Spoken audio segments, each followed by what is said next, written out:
Hoje eu vou te apresentar a minha história e minha trajetória no mercado de opções binárias. Um seguidor deu a sugestão para que eu trouxesse um vídeo explicando a minha trajetória, minha dificuldade, minha facilidade no mercado.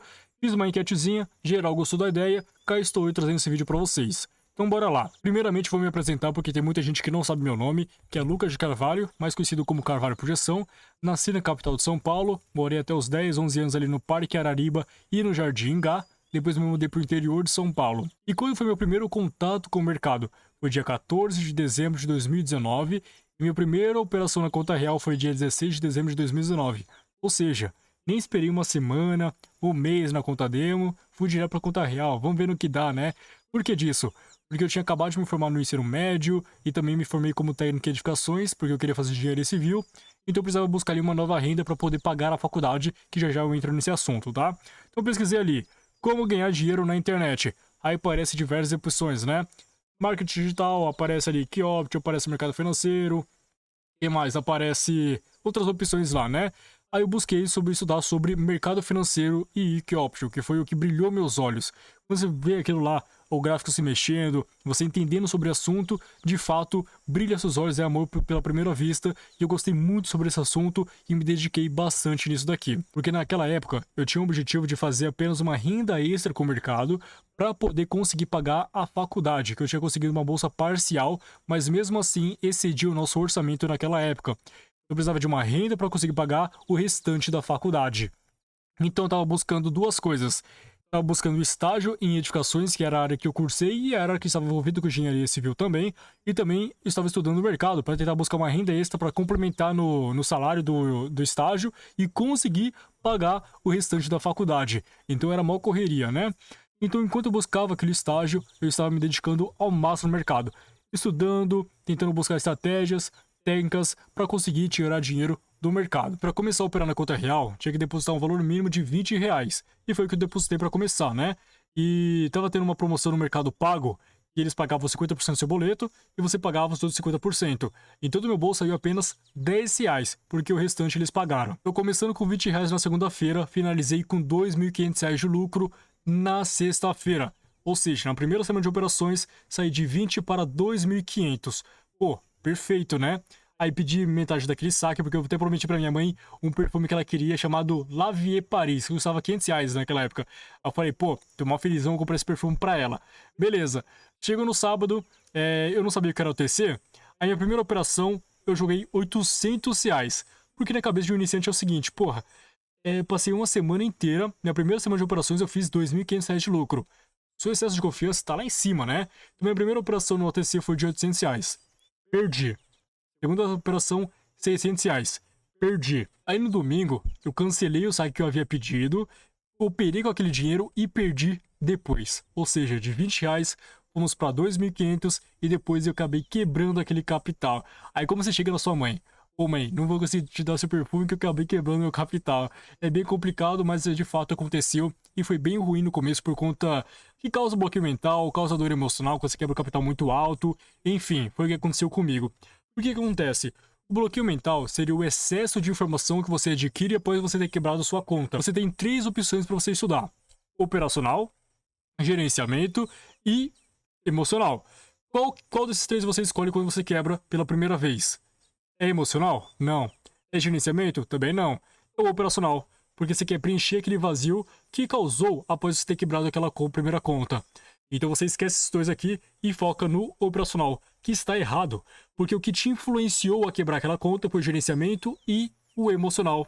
Mas enfim, iniciante ele faz dessa maneira. Foca no operacional e tenta buscar nova estratégia, novas técnicas para tentar preencher aquele vazio que ele sentiu ao quebrar a primeira conta. Então, quando você busca ali diversas estratégias, técnicas, várias coisas que robôs, também indicadores, vários indicadores, tudo isso prejudica o seu conhecimento. O excesso de informação vai acabar atrasando o seu processo e eu passei por isso. Mas mesmo após ter quebrado aquela conta, eu não desisti. Fui em busca de conhecimento, fui em busca de me aperfeiçoar, porque eu não queria que acontecesse isso daí novamente. Depois entrou o ano de 2020, eu estava tentando buscar um estágio para conseguir pagar pelo menos a metade da faculdade, tá tentando buscar renda extra com isso daqui para conseguir pagar a faculdade. Depois entrou a pandemia, Aí o estágio já era, faculdade também. Eu já nem estava pensando mais porque eu estava focado no mercado. Eu estava querendo, eu tinha certeza que isso daqui era para mim. Então eu larguei a faculdade de lado, deixei para lá. Também entrou a pandemia, já mudou totalmente a situação. Enfim, comecei a me dedicar ao máximo no mercado. Ficava o dia inteiro estudando, das 6 horas até as 8 horas da noite. Claro que tinha aquelas pausas, mas era o dia inteiro estudando, analisando o mercado, para que eu pudesse adquirir conhecimento e o tempo de tela que é tão precioso também. E quando você passa a estudar o dia inteiro, vai ter um momento que você não vai ter nenhum conteúdo para você estudar. O YouTube ele acaba sendo limitado, né? Naquela época ainda mais, porque só tinha conteúdo de suporte à resistência, tendência, pullback e Fibonacci. Era só isso que tinha. Vai chegar um momento que você não vai ter mais nada para estudar. Então fui buscar livro gringo, fui buscar conteúdos lá no exterior para conseguir acrescentar no meu conhecimento. E teve livro que eu vou estar citando aqui que é bem interessante para você também, tá? Então eu aprendi as projeções depois ali no meu segundo e terceiro mês de estudos que eu aprendi as projeções, e também o livro que mudou totalmente minha mente foi o Trading in the Zone. Pode comprar esse livro que é muito bom, você vai gostar bastante e vai mudar muito o seu mindset. Trading in the Zone, anota aí, fechou? Então eu conheci as projeções no meu segundo e terceiro mês de mercado e fui me aperfeiçoando, buscando mais conhecimento para poder, de fato, conseguir ganhar dinheiro com o mercado. Aí chegou o sexto e o sétimo mês, que foi onde eu consegui de fato padronizar um operacional baseado em projeções. Claro que não é as mil maravilhas que é hoje, mas era um operacional interessante para antigamente, né, naquela época, que era bem mais assertivo do que os operacionais que ensinavam por aí. Então foi onde eu consegui tirar meu primeiro mês de lucro. Não era nem um salário mínimo, mas já era um grande alívio para quem só tinha quebrado a cabeça ao longo de vários meses, estudando o dia inteiro. Sexto mês, primeiro mês de lucro, já era algo bem interessante para quem está iniciando no mercado. No meu sétimo mês, eu mantive a constância e consegui lucrar praticamente um salário na época. Oitavo mês, eu tive uma recaída. Eu não lembro se foi na primeira semana ou na segunda semana que eu tive essa recaída e perdi mais de 30% do capital que tinha na corretora. E fechei o mês praticamente no 0 a 0, porém no prejuízo. No nono mês eu consegui fazer uma alavancagem e lucrei mais de 4 mil reais naquele mês. E depois eu fui montando minhas operações, ganhando conhecimento, ganhando experiência, aperfeiçoando o meu operacional, desenvolvendo o autoconhecimento, desenvolvendo o autocontrole, para que essas recaídas diminuam com frequência, né? O que seria essa recaída? É quando você foge do seu gerenciamento, quando você faz uma operação fora do seu padrão operacional, né? Quando você não liga para os sinais de mercado, por exemplo, o mercado sinalizou que vai romper aquela região, mas mesmo assim você vai lá e teima com o mercado. Você vai lá e executa a operação e vê o mercado rompendo. Isso daí é uma recaída também. Você fugir do seu padrão operacional. E mesmo que você passe a lucrar consistentemente no mercado também, às vezes pode ter uma recaída ou outra. Você não ligar para um padrão, às vezes você fazer uma operação antecipadamente. Isso daí acontece porque você não é de ferro, você é humano, você não é um robô. Às vezes daí pode acontecer. Claramente isso daí não acontece com muita frequência para quem lucra no mercado, por conta que os hábitos que você desenvolve, o pré-trading, a padronização de operacional, o pós-trading influencia diretamente na sua tomada de decisão. Então essas recaídas não ocorrem com muita frequência quando você passa a ser consistente no mercado. Depois de mais ou menos um ano de consistência, eu decidi criar minha conta no Instagram para passar esse conhecimento de projeções adiante, sem fins lucrativos. Até porque ninguém passava sobre isso daí naquela época. Eu fui o primeiro a trazer projeções para opções binárias.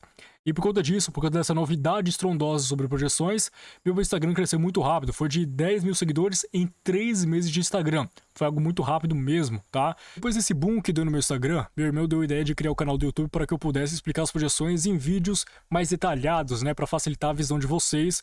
De fato, no começo estava um pouco restrito com essa ideia, que era um pouco tímido, mas depois acabei criando o canal do YouTube e fui desenrolando nas explicações, né?